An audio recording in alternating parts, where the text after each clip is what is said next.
So who are you going to vote for this time round? Now that's the sprints so far up on your screen there. And Canjone's got 6 seconds bonus, Cesaro 4 seconds bonus, Raimondi, who got the first one, a 3 seconds bonus. So those will go in the hat for the bonuses at the end of the sprint today, when it's 12, 8 and 4. So the man most in interest here is a 6 seconds bonus. Can he survive? This is great, isn't it? They're snaking like this, by the way, because it's all to do with slipstreaming. It's you see the same thing in motor racing, don't you, where the cars come down round the bend into the straight, and then one car goes behind the other and waits till they get to the end of the straight, then pulls out the slipstream and is able to go flinging his way past to get on the braking and come through. Exactly the same thing happens here with bike riders. They're getting slipstream from the riders in front, and so they follow the wheels, and if you open little gaps open up, you see there's one just so they got underneath the gantry there, a bit of a gap opening up, and the poor chap then is leaving the gap, and the blokes behind him will be urging him on to go faster, and then if he fails, they have to go past him and get back up there again. Lovely long string, that is. And again, at that sort of speed, when they're travelling at around about 35 to 40 miles an hour, the difficulty is in moving up the string. You've got to get yourself in those last 10 kilometres up towards the front, then as 5 comes, get even closer still if you're interested in getting involved in the sprint. And those at the back who aren't going to want to be involved in the sprint, they have to stay with the main bunch, because when they come in across the line, the clock will start running, and as the leading rider hits the line, that will be the end of the stage in time terms, and the whole of the race is to do with time terms. That from then the clock starts counting, and if the gaps open up and there's a sufficient gap between the bunches, then they lose the time accordingly. Here we are then, still on the front, and I see the Screeno team begin to set up. They're going around the back of the grandstands now at the moment. That's the back of the grandstand. They're going to come onto the circuit shortly, and then start going all the way around the circuit. That's around the grandstand. They're going round the reverse way of the Grand Prix circuit. You can see the white U-shaped lines, so that's where they line the cars up on the grid for the Portuguese Grand Prix on this, the Estoril circuit. Well, the Grand Prix now is going to have a different sort about it. Who's going to take the big prize today? The stage from Lisbon to Estoril, the Autodrome circuit here, after 155.7 kilometres of racing. The field still, majority of them are here together, and the sprinters begin to look forward to a perfect finish. This one, it dips down a bit from here. The course drops down towards the bottom of the racetrack, and then turns and comes back up again. I say the last time I was here was for the Portuguese rally, watching the rally cars thundering around this circuit, doing time lapse for the benefit of the cameras and the people. Then we went on up country, and we had some more rally specials over gravel on that occasion, and the Portuguese rally, a very interesting one to go out and see if you follow a rally cars, but go with care when you're out on the roads, because the Portuguese drivers are just something else. Here we are then, still the long string of riders on the front then, the yellowish colours for the Once team. You can see it, 3 kilometres to go, less than 2 miles on this very famous circuit. This is where it drops down a little bit.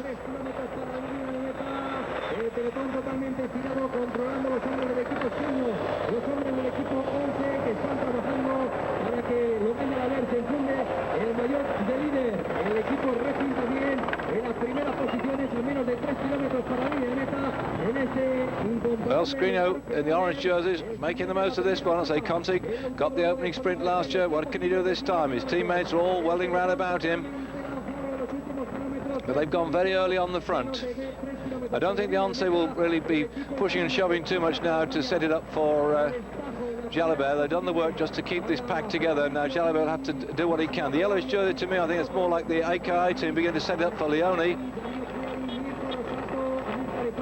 And the reddish jerseys getting this one organised for the Lion King himself, Cipollini.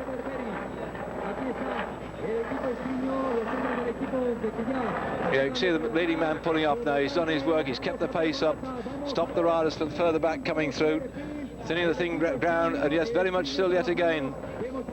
We've got the Refin team, we've got the Screeno team, and further back, no sign yet of the Psycho team beginning to work on the front. It's a nice view of the Estoril circuit. You see him whizzing down the bottom there. It's a very long, gradual climb up there. Where the vehicles were further down, you don't actually sense it, but this is a track on a bit of a slope, really. So it's not flat like your Silverstone. It's got a little bit of drag in it.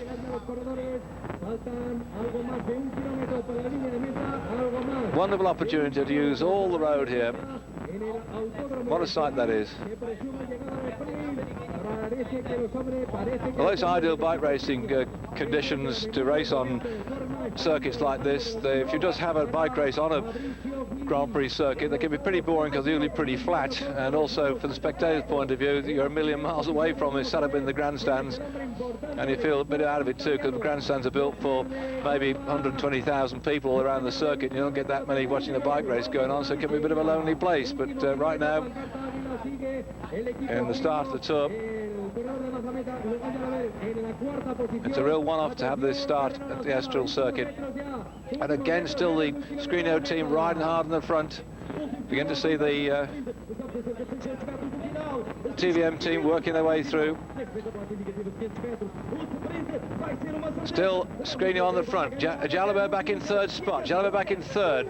Lion King is also sat in there too. So at the moment, Skriniar is still trying to set this one up for Conte.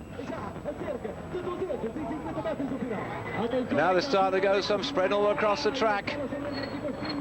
Through the haze, there's 35 degrees of heat on this 155-kilometre race.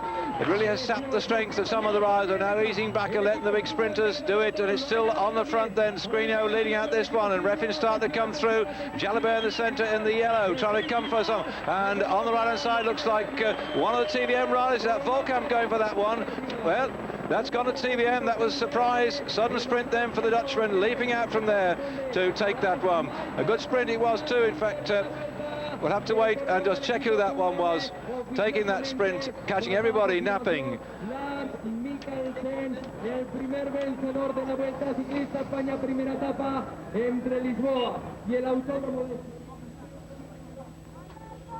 Let's look again as they come through here, and popping out from nowhere, the TVM rider comes through on the right-hand side,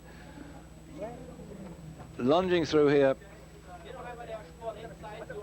And Vust just up alongside him. Vust was probably second. So was Mikkelsen who got that one. Mikkelsen of Denmark who got that one. Let's look again though, but a late charge from Vust, I think it was, came up on the other side, as no sign of the Lion King roaring at all. Rushed out through there. Got that one easy, didn't he? Not on my shortlist for success, and the desperation for the bloke who came across second. Mikkelsen there, Jalabert, and just up alongside him, Conte. That was Cipollini way back in about fourth spot, I think. Again then, as Mikkelsen driving his way through here. Takes that one. Jalabert fourth, fifth. Cipollini out on the right hand side there, nowhere to go. Look, the big fellow in the right with the whitish crash hat following Jalabert, but they were legs down, weren't they? 1, 2, 3, 4, 5. Perhaps Cipollini might have been past sixth back. That's some sprint.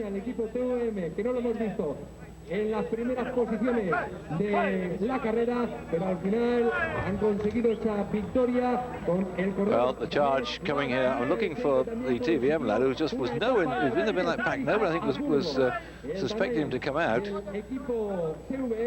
if I can with this time swing, all on Jalabert on the centre there. There's Cipollini with the white goggles, and they looked across there to realise they hadn't got it. So that's a turn up for the books. One for TVM.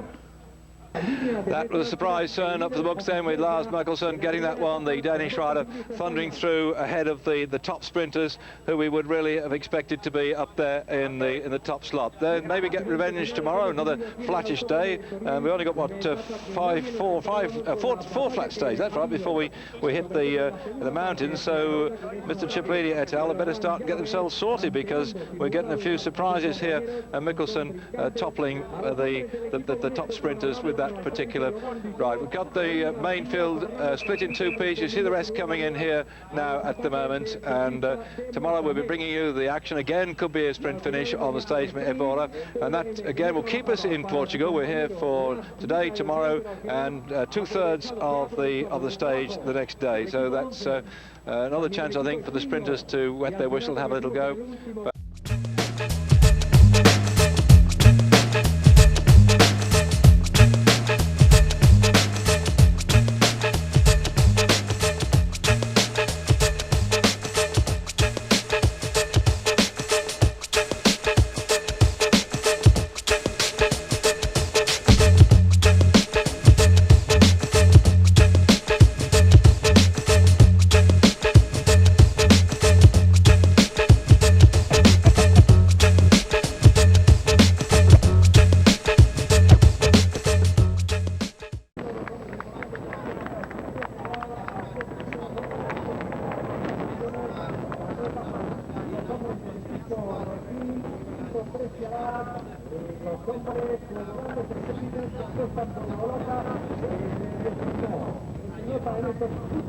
This is like fishing, isn't it? I'm watching this a lot, like when you've got the line out there and you're watching the float, waiting for it to go down and grab it. I'm watching this a lot here, thinking, no, is there a fish in this a lot we can pick and grab for the finish? Reffing on the front.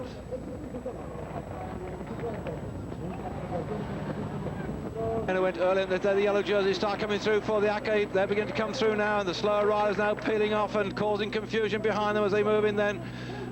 We're still 1 kilometre to go, just 1 kilometre to go. Still Reffin on the front, followed by Van Bonne.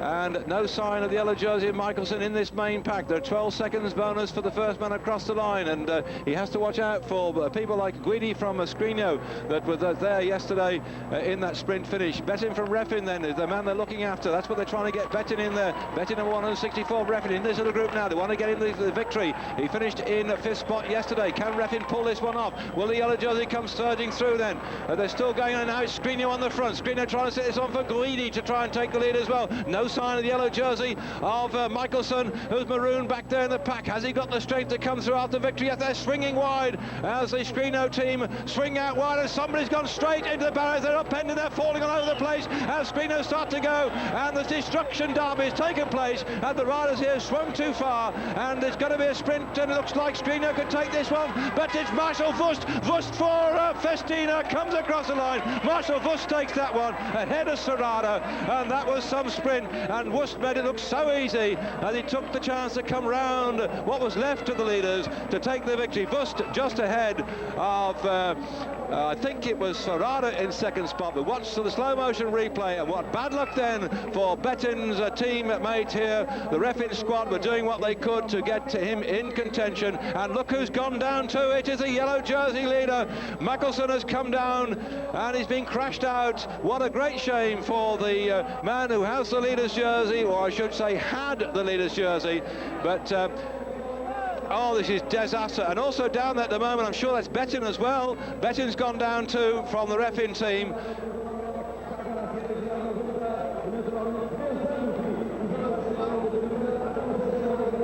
What a great disappointment. The riders in contention for the sprint at the end lost complete control. They were going so fast, so furiously, that they went completely out of control and crashed down, and so the victory went to the man who stayed out of trouble, and that Bettin there just walking away with his bike up in the air.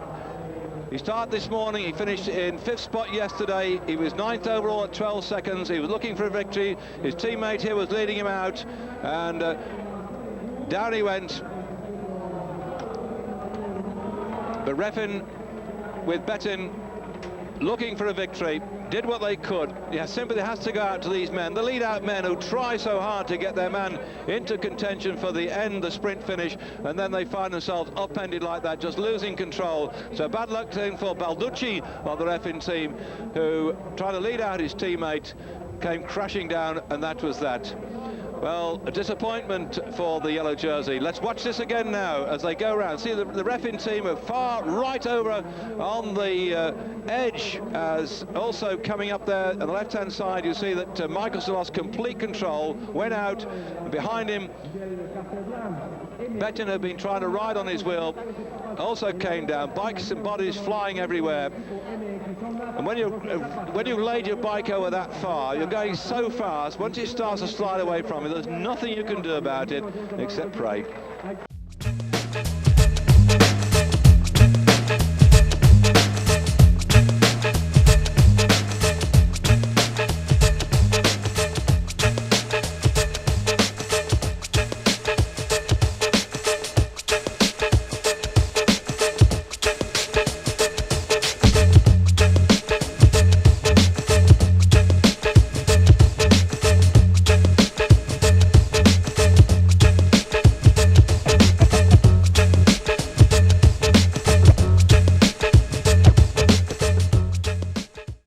Beating Guidi and German Sven Teutenberg in another mass sprint after 173 kilometers of racing from Loulé in Portugal.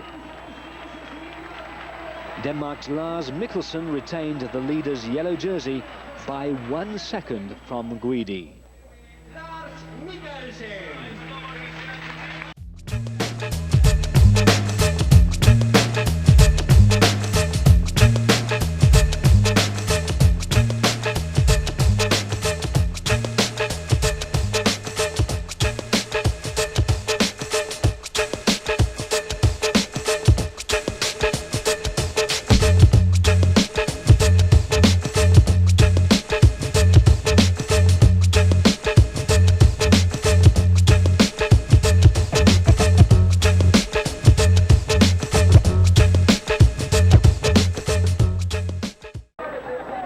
He's got about 500 metres to go, and they still haven't got him yet.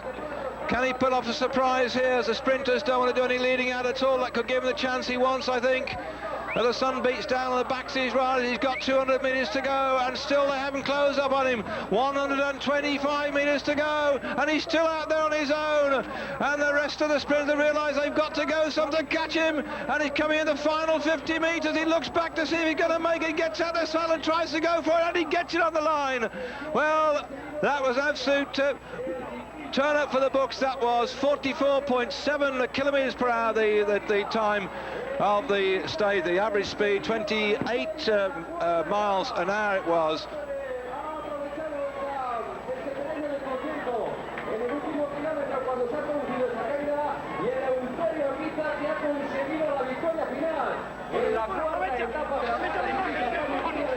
Well, it's been a hot day, and who would have thought we'd get a sprint finish like that when I think the crash probably had something to do with it. And so, having got that stage victory, that really has been an absolute surprise for the rest of them, Anguita from the Espana Toscaf squad, to get and stay away like that.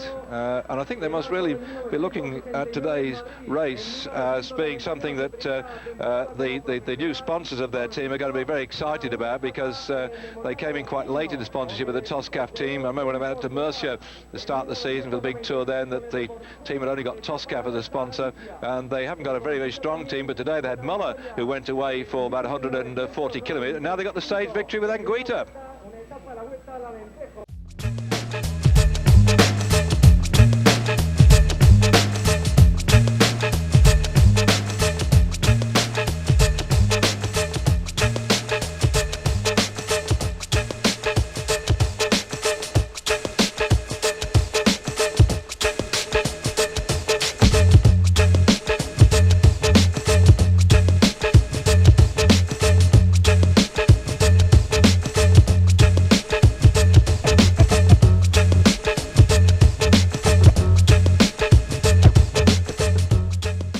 So they've come 215 kilometres so far, and Roscioli, together with the man who's just got up to him, in the back end of the race. I think it's all over by the shouting, and Jose Luis Sanchez will be absorbed by the main pack, and then we could be in for a big bunch sprint as such. So, working their way around the island, and here, these are our two leaders now, looking back now, and what a disappointing day for Roscioli. If you're just watching our coverage on Eurosport, those who are watching it live, or those who may be watching it on the recorded programme later on tonight, 5 hours and 25 minutes of the racing have gone so far. Roscioli went away after some 50 kilometres of the race, trying to track down Vasseur, who had already been out on a lone break. The two of them tracked each other on their own right the way through until they came off the top of the second climb of the day, the Alto del Rondo. After some 121 kilometres being covered over the top and down the other side, they managed to catch up with Vasseur, and then Roscioli went away when Vasseur and the other breakaway group got sucked back in. So for Roscioli, the attempt to get a stage victory in the Vuelta de España is not going to be the same as in the Tour de France when he got that one way back in 1993. But now the rest of the pack, here they come. There's our two leaders of the police escort. Here's the main group, and now TVM are starting to take over the front. This is playing right into the hands of the TVM team. Skriniar worked hard yesterday, worked hard today, and really TVM can set this one up, because if Mikkelsen can get himself in the top three and Guidi doesn't, he could take over the leader's jersey yet again, because Mikkelsen and Skriniar both equal on time. Sorry, Mikkelsen and Guidi both equal on time, and only the points separating Guidi from Mikkelsen coming in toward the finish now. So it's not coming back together, and I hope Mikkelsen doesn't fall off. He's fallen off twice so far in the sprint finishes on the run-in towards the end of each stage. But TVM now, there's the Skriniar team. They've gone back to pick up Guidi, who had that slight problem. Looks like he punctured. There they go back to pick him up again now. So a little bit of problem then as far as Guidi is concerned. He won't be in with a shout for the sprint as such, but certainly that's going to cause some consternation, I think, in the camp. They should get back all right. We saw him down the road getting himself sorted when he had his puncture. The team has gone back to him now, but we've got around about, what, 10 kilometres to go.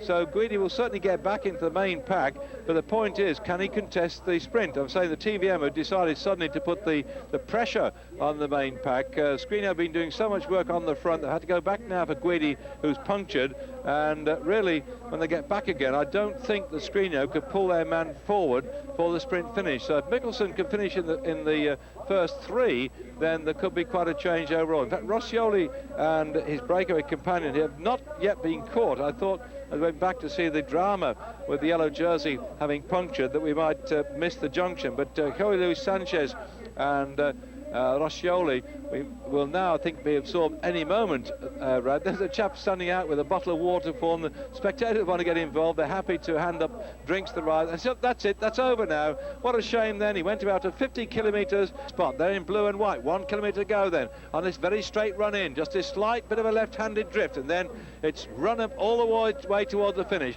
This is where the lead-out people, for people like the Skriniar team for Guidi, would really come good, but they can't because they've been working so hard. So we could be seeing TVM to start to go with them. But looking down there, it's every man and his dog in for a shout for this stage victory at the moment. We don't see a normal team on the front at all. The odd lead-out man that's gone through to try and sort things out. Rabobank looking for Le Bon.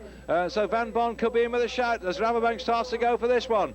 And Rabobank then being led out too. Van Bon is in a nice position, lying second. He tried, a couple of days ago, but he couldn't manage. He was on his own. Now he's being led out superbly well. Van Bon still in with a shout for Rabobank in the white and the orange colour. Starts to go, and then down they go as usual. Big crash upends everybody. This is part of the course in the bike racing. We're in the kitchen. It's so hot that who gets this one? Looks like it's going to be for the rider from, hang on, Marcel Wust. That must be Marcel Wust. Came out through there. It looks like Wust got that one, who is lying second on the points classification. Wust then in the jersey is second on the points classification. Brian Guidi got that one. That's his third victory. Didn't get one yesterday. And look at the TVM riders there again. No, I hope it isn't Mikkelsen that's gone down. TVM, what a disaster. Well, my good friend Henri Don, between the early part of the season, about the middle of the year, he had no less than 9 crashes about a couple of years ago, and his team seems to be suffering the same way. So look at the pushing and shoving. Down he goes.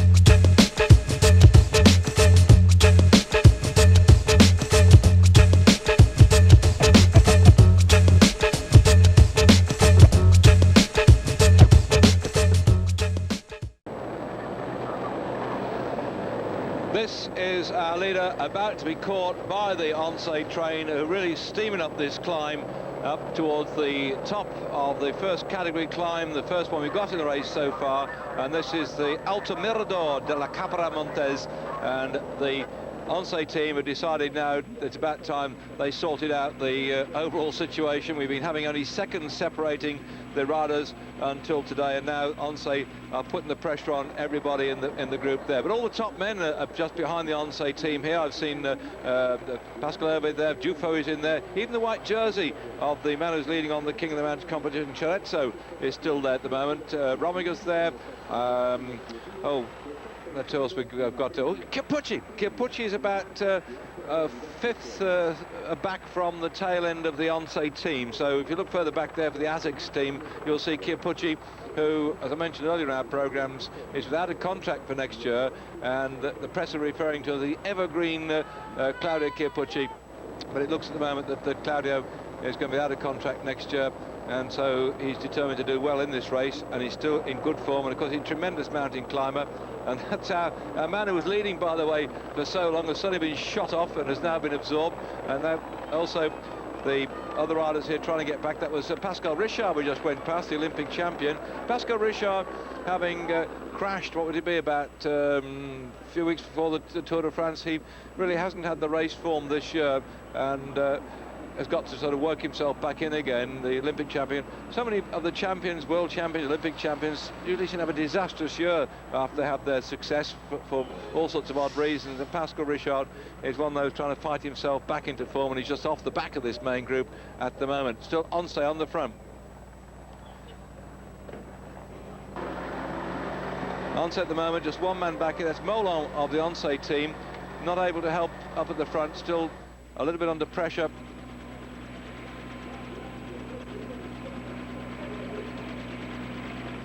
Unless they sent him at the back there to keep an eye on things. It sometimes happens too. You'll drift one man back off the back, so if in case there is a problem with one of the riders and drifts back, he's there to help them. Just stay with the main pack. Linus Borussia still on the front. What a warhorse. And that's Malcolm Murray, sorry, he's just taken over. There's Jalabert, number 5. There's Zülle, number 1. That's Salabetia just going through number 8 there. Claudio Chiappucci picked him out in that crowd. There the Festina squad, also Lotus squad at the moment.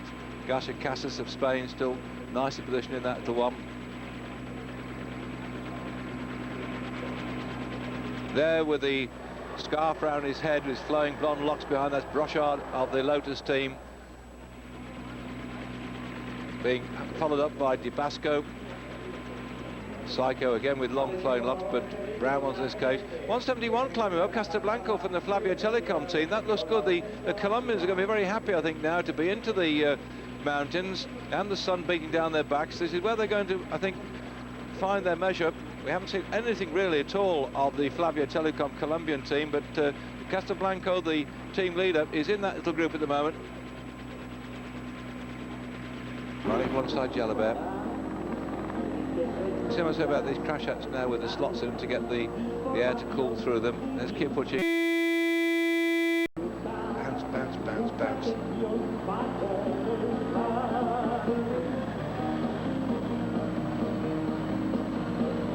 Malcolm Murray leading the pack at the moment. He was the winner of the Tour of Spain, and that was in what, 1991 when Murray won the Tour of Spain. Hasn't really had the same sort of performances since then. I think it really cooked him, that one. Some riders can do a tremendous big tour one year and seem to be unburstable, and it takes so much out of them. They ride and ride, they ride beyond themselves, and it takes them sometimes years to recover from it. Because they come back after and think, yes, I can do it again, and they keep trying and trying, and just don't have it in their legs at all.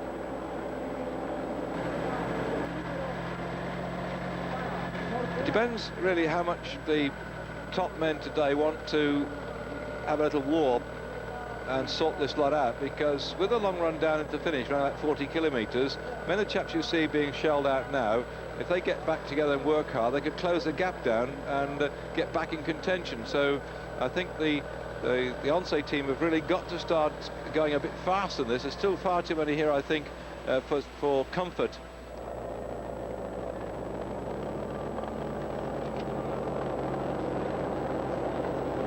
Yeah, see how they make it look easy, don't they? Look how Jalibert's looking back now to see what's going on, and there's only about half the field here. The rest are all down the mountainside, struggling to get up, particularly the sprint specialists, the bulky men, who just haven't got the ability to climb the mountains because they're just that too heavy for it.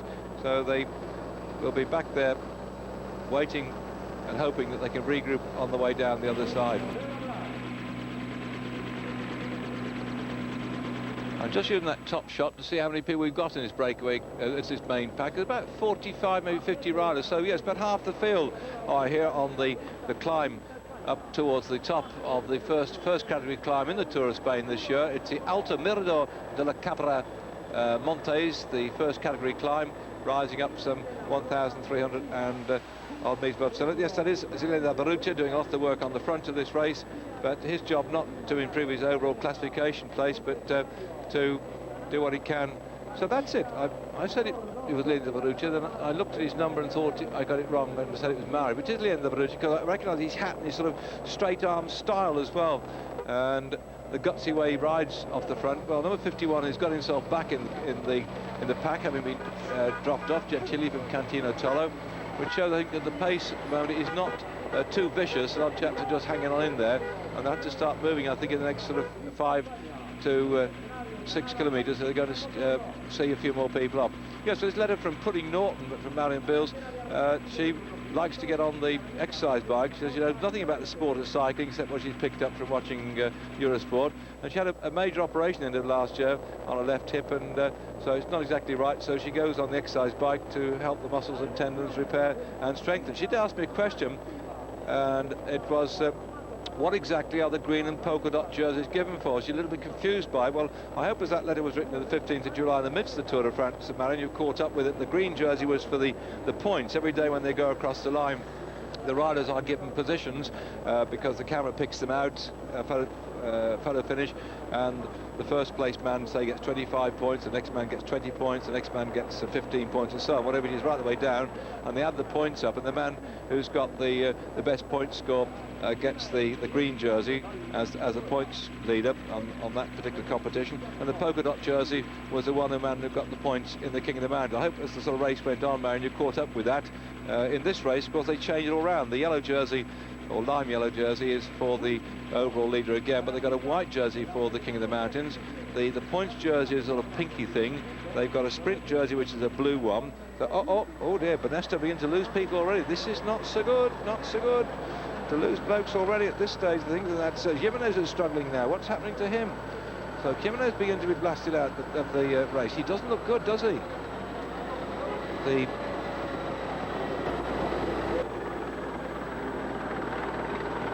Just looking down the pack. Hello.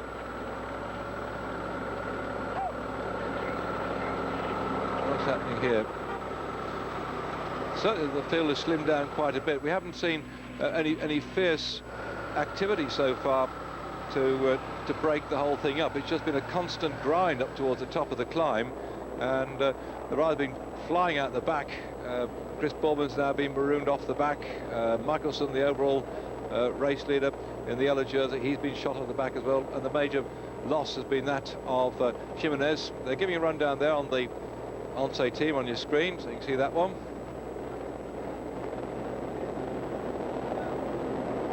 Very strong team. It's probably the strongest team in the race. A lot of other teams have got good riders, and maybe 2 or 3 of them, but in reality, in depth, that Once team, of course, it is the Tour of Spain. They want to do well. Banesto should be equally good on paper, but there's Italian Gianni Farasin at Mappe, the Italian champion, riding for Mappe, Great Britain. It's unusual a national champion come back and be the domestique, isn't it, to go and get the bottles, but he's riding back up again now. Makes it look easy, doesn't he? You've seen how the chap's been sagging off the back. Here he goes, up with the bottle, and he'll be going up for Tonkov is up there. Tonkov being the best of the Mappe ride with a chance of ending up in the top half dozen. And Pascal Richard's 61, he's made it back again. So good for Pascal Richard. He's actually got himself back in that one. He yo-yoed off the back, and here we go. Luttenberger's attacking now. Luttenberger from Banesto has started to put the pressure on. Disappointment in the Tour de France, Luttenberger. I know I spoke to Thierry Deroux, the team manager at Rochester, and I was talking about the Tour, and he said, yeah, it was all right, David, we did a bit this, we did a bit that. I said, but Luttenberger did not perform as we expected, and of course they put a lot around about Luttenberger. He was the man they wanted to do well in the Tour this year. He didn't perform, and so I suspect that he's been a lot of finger wagging and things said to him about having a bit more activity, and he started now, and he's ripping this thing to pieces. I wonder when we might see the action coming thick and fast. And they've opened a bit of a gap now. Once taking advantage of this one. They've been doing the work, but certainly Luttenberger has broken the rhythm, and that sudden acceleration will see a lot of people drifting off the back. See our helicopter there, just right down on the hillside, giving you the pictures of the Tour of Spain. Today's 6th day, we knew things would start to happen, and it would all become different, and that's just what's happening now, right before our very eyes. Well,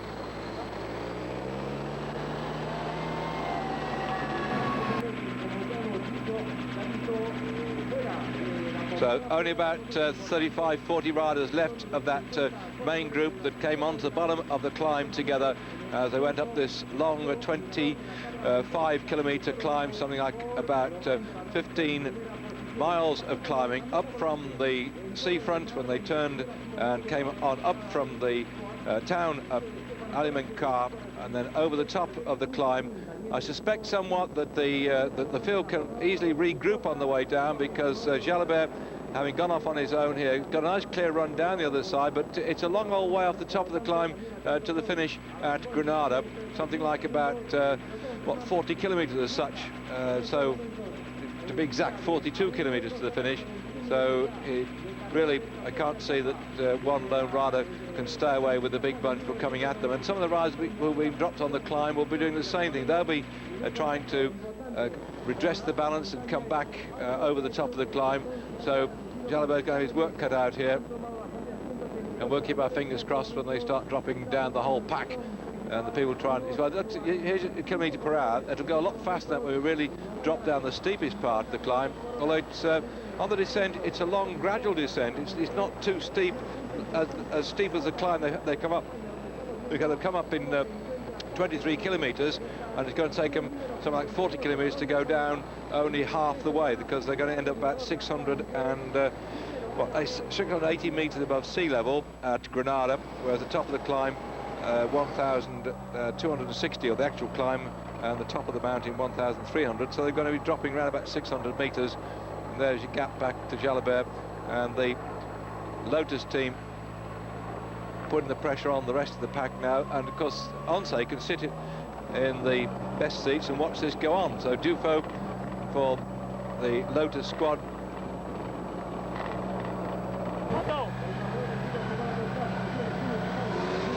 The back there, Ura of the Estepona team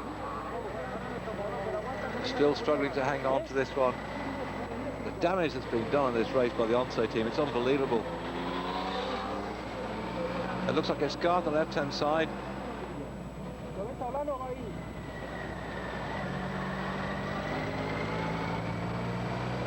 Alison is struggling here somewhat, just trying to close the gaps. Everybody here just, they look at the wheel in front, you grit your teeth and you think, oh, I wish it would ease up just a bit, I'm hanging on for grim death here.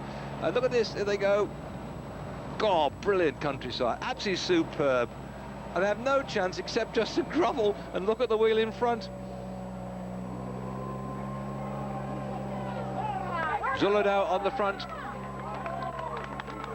So Zulle's putting the pressure on. They've been doing the old 1-2, Jalabert, Zülle, and the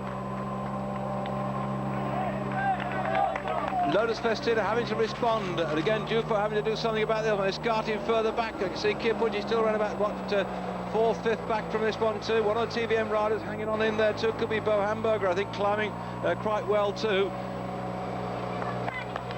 Making it look so easy.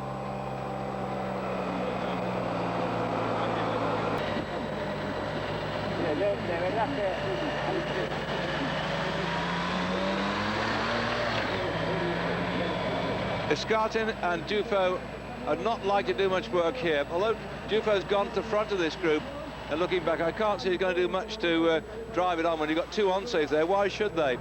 But a good ride by Rominger here. He's just back in this little group at the moment, despite the fact I say he's a bit stuffed. And that says a lot, by the way, for the future. I think as this race goes on, we might find him coming good.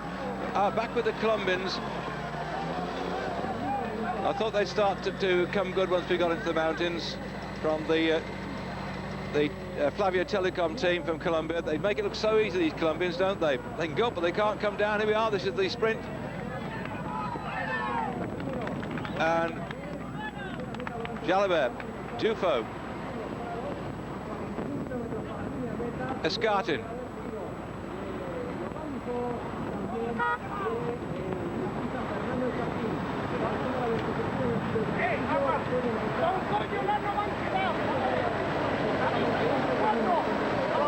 Now it's all downhill. This is the bit which starts going downhill. They had that climb, then the false climb to follow it on as well, so it's been very difficult for them. Not an easy day at all, but the race now starts to have its long descent down in towards Granada. There could be quite a bit of regrouping of this field in the stage 6 of the Tour today.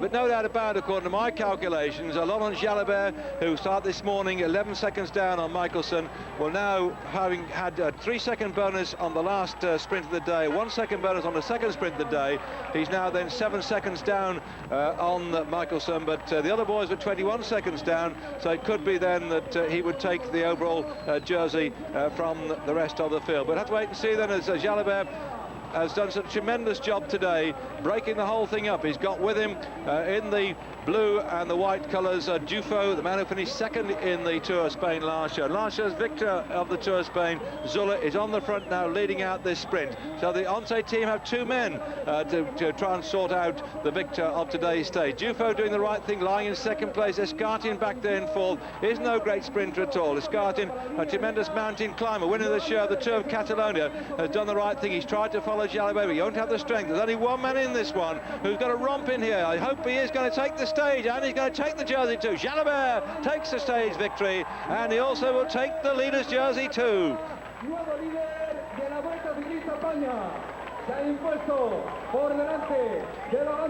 This group behind really will be scratching their heads tonight and picking out the splinters. No. They'll be scratching their head tonight and saying, what did we do wrong? How could we have allowed those four to go away? Once we came over the top of that climb, it was only a few seconds in it, but bit by bit it grew and it grew and it grew, and suddenly we've had this enormous great gap open up over 2 minutes now. So I think they're resigned to the fact that the jersey on Jalabert's shoulder, but watch this sprint here now, has taken him a long way into it. He's got a tremendously strong team round about him, Jalabert, too, the Once team, who really seen off the Lotus today. They've seen off the Bonestos, who really went through a bad patch when Jimenez got blown out on the climb, and only De Las Cuevas was really able to help Alano, who's in this main group at the moment. Claudio Kipuc is in there. Claudio this morning was in, fifth spot on general classification. He's going to drop down now. All those four riders we've just seen are going to be first, second, third and fourth on GC, as Alano goes on the front now to lead this string in, but it's going to be to no avail, because the thing is all over and done with. Tony Rominger leading out at the moment. It's the best place to be, I suppose, in case some people are so tired they're going to fall off the bikes. But Rominger leaves this little line. He looks back then to see he's got a long string sat in behind him. But Rominger, I think, showing extremely good form to keep in contention. But you see the gap's going to be over 2 minutes at the end of it all. TVM's still got a couple of riders in this one. Okay, Claudio Kipuc, left-hand side, trying to come through. He's going to be a little bit late, though. So I think that was Hamburger for the TVM squad. They had two men in that little breakaway group. Jalabert, the victor. will be up on the rostrum, not only to take the flowers of the stage victory, but also take over the leader's jersey. Chris Bourman, if you didn't see the early part of our programme, got dropped on the long climb. He lasted about a third of the way up, and then Chris couldn't hold the pace anymore. So he'll be regrouping and coming in with the, I won't say the bus, I think he'll be coming in with a secondary group after that one we've just seen now. Jalabert took the sprint in superb style, no doubt about it. On paper, he was a man to beat. And Dufo was second, Escartin third, and Zülle in second, in fourth spot.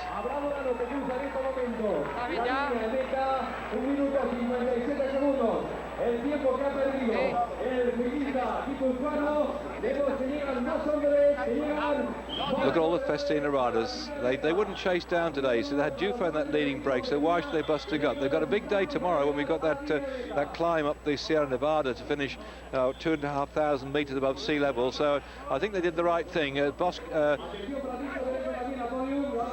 in fact, they're all coming in together now, those lads.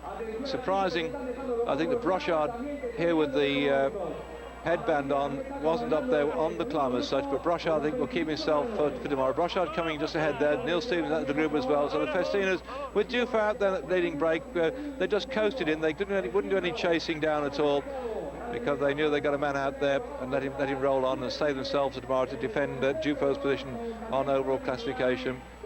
There's your gap coming up towards 4 minutes now. As we have a look at the city of Granada then, some say nearly 300,000 people live here, and way in the background, there we are, the towers and the walls of the Alhambra.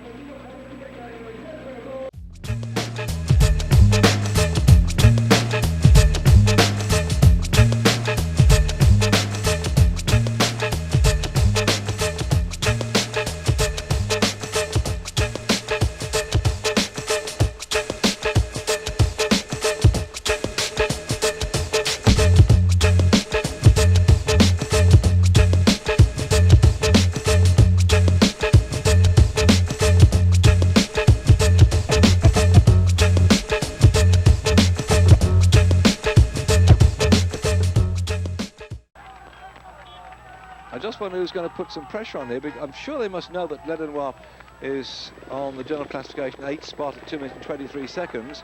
He can leapfrog right up into third spot at the moment, because, or fourth spot, fifth spot, sorry, fifth, because Chiappucci isn't with us a lot. Chiappucci's been seen off the back. Jimenez tried hard, but he's no threat to anybody, but this is a great ride by Ledenoir. If he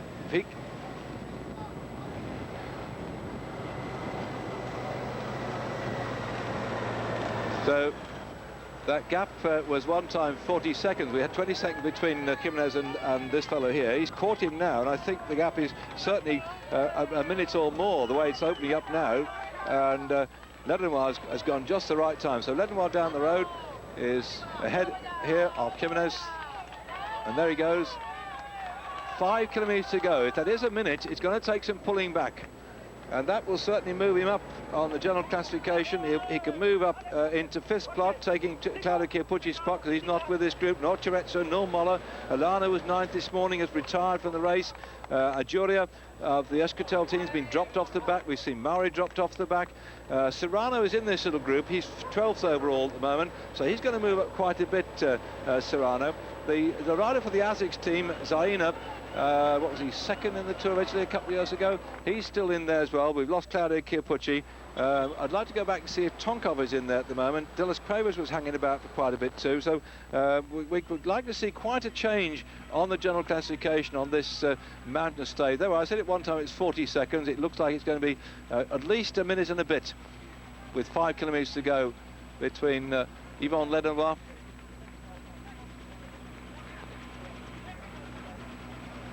and I bet his wife Kathy will be watching this one with interest, probably watching it on Eurosport as well, because we're the major channel covering the tour of oh, there's Escartin attacked. Yes, I said you don't often see him go, but Escartin now with 5 kilometres to go has put the pressure on them, looking back to see what damage he's done. Sorry about the picture breakup, but we'll try and do the best to stay with it, because Escartin is now doing what he can. This morning he started out 21 seconds down on the yellow jersey. The race really is twofold. One is to see who can get the stage victory. Can Ledenoir get it? Can he move up into 5th spot overall on general classification? Can he get the stage victory? And inside that final 5 kilometres, and Jalabert is not there at the moment. Jalabert is not there. That's Zülle. Jalabert looks like he's struggling. Well, I'll have to wait to see what's happened to Jalabert. I'm sorry about the way the pictures are going, but the gap back 1 minute and about 4 seconds between Ledenoir and the chasers. Wedged in between was Jimenez, and you see now how they're all spread out. They've just waited that final 5 kilometres, and it's Jimenez that's done the damage. Jimenez towing up Dufo. Zaina are the ASICS teams there, and also in the yellow jersey of the Once team, that's Zülle. Looking further back, I can see looks like one of the TVM riders could be Ivanov and or Hamburger, and De Las Cuevas is in there too for Benesto. Zaina now starting to put the pressure on. 4 kilometres to go for our leader.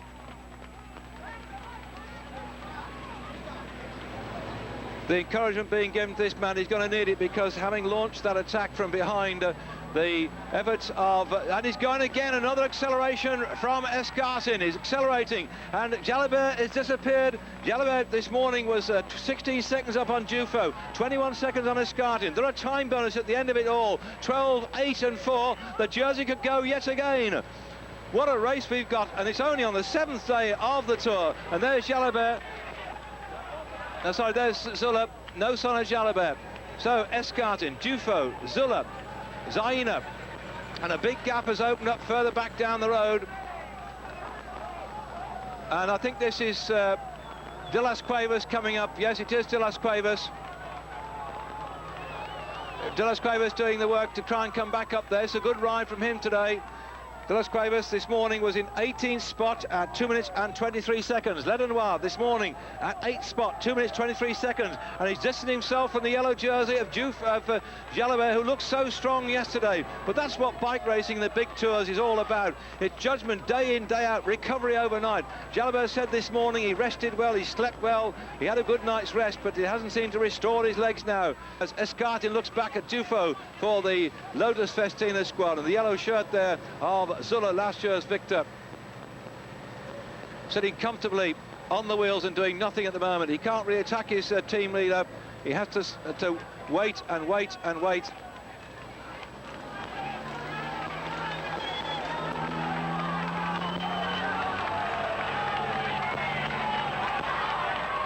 Zaina's got back to them.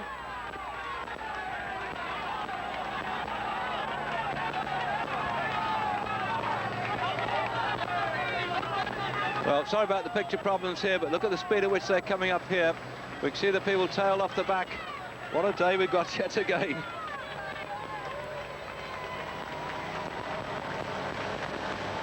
Ledenoir for the GAN team, hanging on for grim death to try and get this stage victory, but they really are having a private battle at the back here too, having seen off Laurent Jalabert on this stage inside these final, 4 kilometres to go. And in fact, yes, 3 it is now left to go. 3 kilometres left for Ledenoir to get one of his most successful successes under his belt, I should think. He has got a good lead now.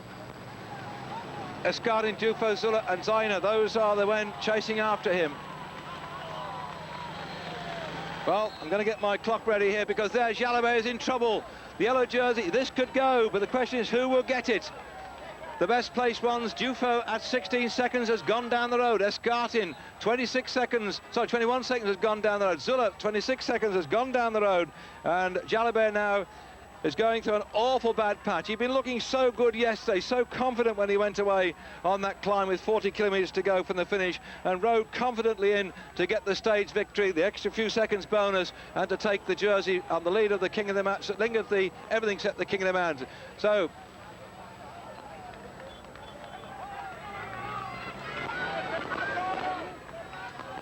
we were here in 1995 when Jalabert rode up convincingly. He got rid of Alano on the climb. He closed up on Bert Dietz that day. He was in the Amarillo jersey then. He kept it at the end of the stage, just finishing his second spot behind Dietz, who'd been away for something like about 150 kilometres.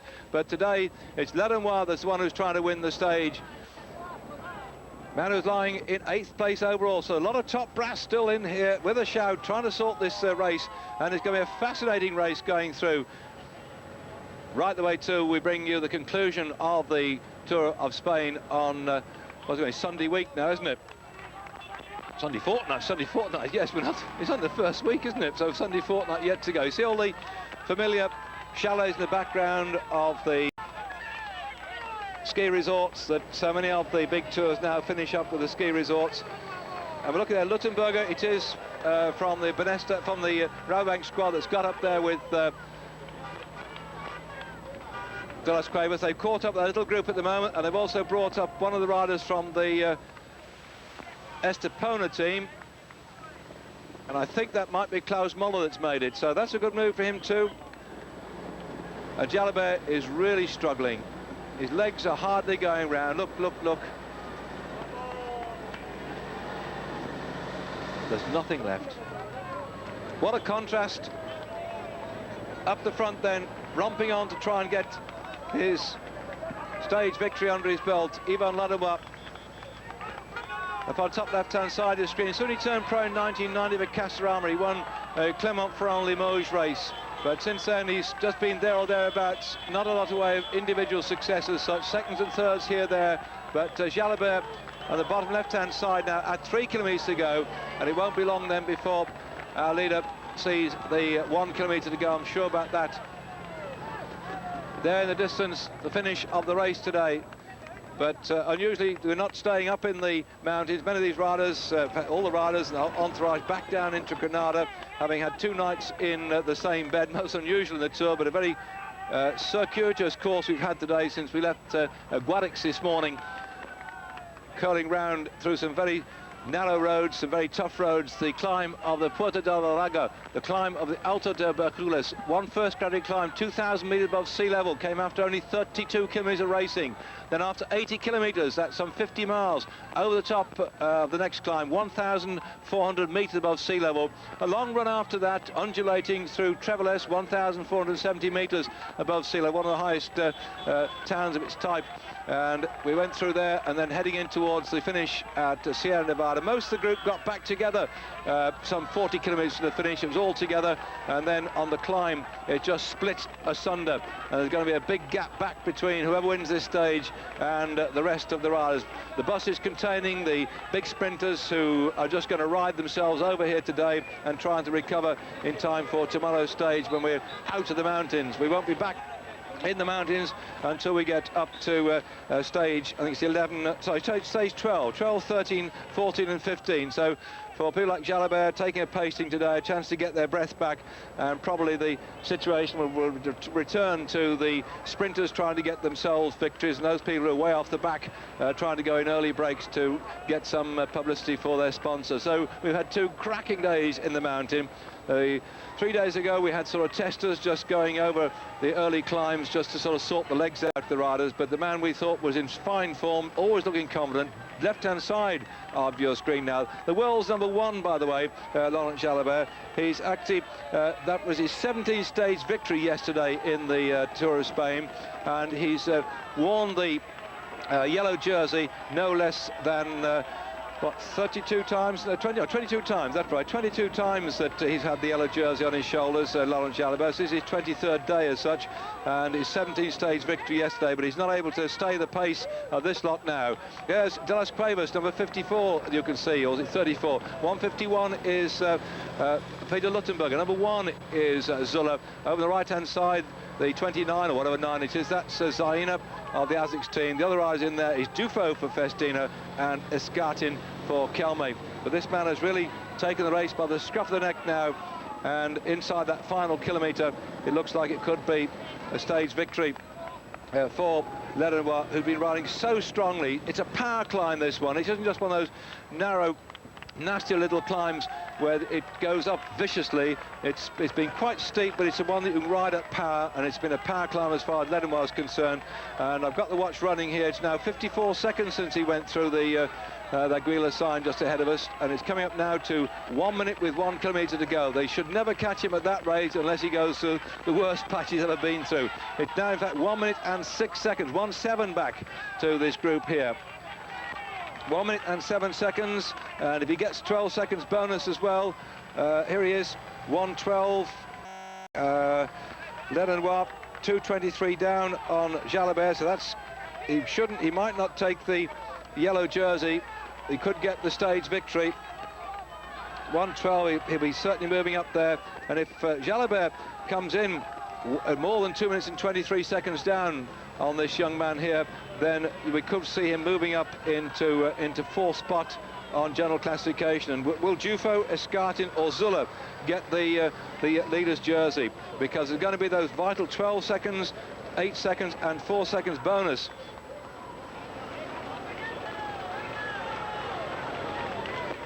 He's going to get this one. What a powerful ride then for the rider. I'd say he's got some quite useful placings over the time. 5th back in the Tour de l'Avenir way back in 1993. Opened up with a win when he first was riding with Castro Bay back in 1990. 2nd place for Gann in the 3rd stage of the Tour of Limousin 1995. Last year, what, a 7th and a 10th place as such. He's been one of those domestics, and he's just come good. His form is there right now, so I'm sure that his wife Kathy, watching this on Eurosport, will be pleased to see her husband come in here, and his little infant Kevin won't, perhaps at 4 years of age, I suppose he'll be back from school now. They'll also be watching coverage on the French station and watching Dad coming in here. Then he comes from Uri in France, and he likes going out riding his mountain bike. Well, up in the mountains here, he's got his best success ever. This is going to be superb then for Yvon Ledanois of the Gann team. And the gap then on your screen at some 4 seconds. Here comes Jimenez wedged in between the two. So there's only going to be 4 seconds bonus at stake then. So don't forget, whatever happens on the calculations, we've got that bonus difference, and it looks like they're all splitting now, and blown out the back is Armand de las Cuevas of the Benesto team. Peter Luttenberger's not getting the pace. There goes Zülle now, and Dufo with Escartin with us. 4 seconds bonus here, and the split between these two. Dufo has 16 seconds, and for Escartin 21. He's got 10 seconds. Dufo has, whoops! Oh, look at that! What on earth? I don't know. So Dufo got 2nd place, sorry, 3rd place, and 4 seconds bonus. So Dufo at 4. Yeah, but he's certainly now, Dufo is going to take the leader's jersey overall, because he's got 4 seconds bonus. Zülle couldn't beat him to line, nor could Escartin. This morning Dufo was in 2nd spot, so he should be taking the leader's jersey. Jalabert now could well be dropping out of the top 3 places.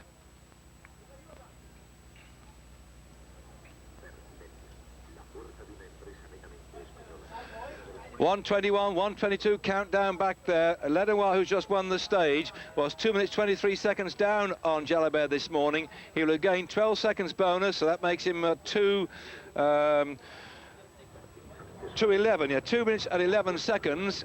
And there, the riders coming in one by one. Hamburger just finishing. Jimenez has got himself a 2nd spot as such, and the clock going by 2:11. If Jalabert doesn't come inside 2:11, then Ledanois will have moved up into the top 3 places. The Soigneurs scurrying around here to look after their riders. Just being seen, Lanfranchi of the Mappe team going away. Questions being asked, and the big question is, what's happened to Laurent Jalabert? Ledanois won the stage. Well, it's gone now. It's gone past my, according to my watch, 2:23 here. Zjeka's starting to come in. Unless he's come in when we haven't been able to see him in that big swarming mass of people down there. Here we go.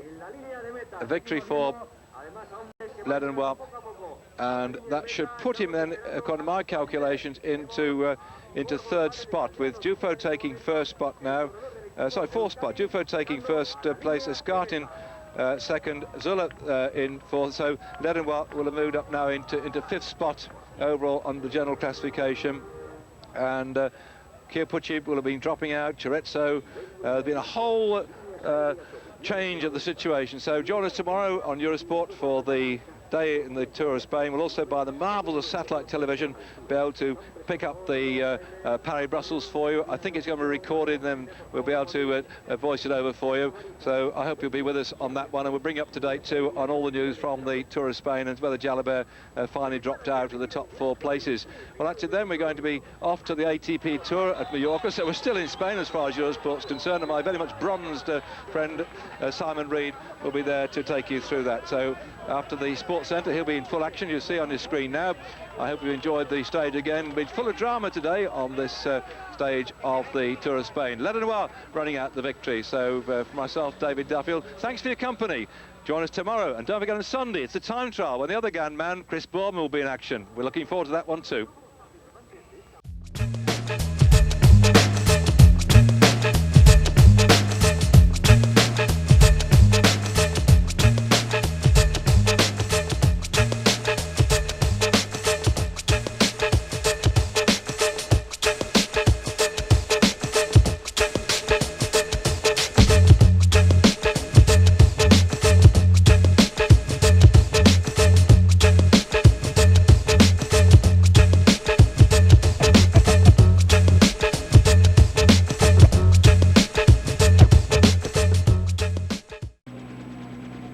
Coming left, right and centre.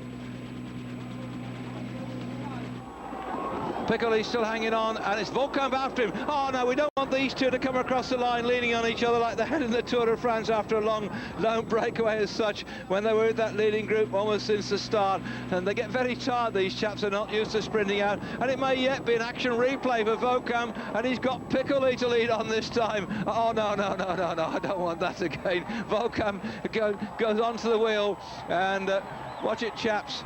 200 metres to go, and it could be down to these two then. I thought the sprinters might get it. Volkamp switches over to the right-hand side. He needs a stage victory after he was really scalped on that result in the Tour de France. Now, come on, he got the Coeur de Lion award for the most courageous ride of the day, and now he's got a stage victory. Well done, chapeau.